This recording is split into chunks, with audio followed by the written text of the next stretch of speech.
ঢাকা জেলার সন্নিকটে অবস্থিত মানিকগঞ্জ জেলা। মানিকগঞ্জ সদর উপজেলার উত্তরে সাটুরিয়া, দক্ষিণে হরিরামপুর, পশ্চিমে ঘিওর উপজেলা এবং পূর্বে ঢাকা জেলা অবস্থিত। মানিকগঞ্জে যে কয়েকটি ঐতিহাসিক স্থাপনা রয়েছে তার মধ্যে বালিয়াটি প্রাসাদ অন্যতম। প্রাসাদটি ঢাকা থেকে প্রায় ৫০ কিলোমিটার উত্তর-পশ্চিম দিকে এবং মানিকগঞ্জ জেলা শহর থেকে প্রায় ৮ কিলোমিটার পূর্ব দিকে ইতিহাসের সাক্ষী হয়ে দাঁড়িয়ে আছে।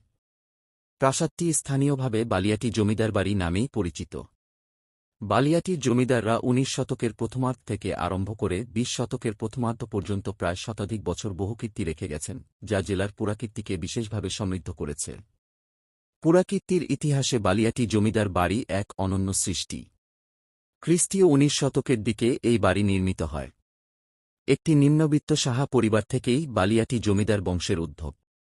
বালিয়াটির জমিদারদের পূর্বপুরুষ গোবিন্দ রায় সাহা ছিলেন একজন ধনাঢ্য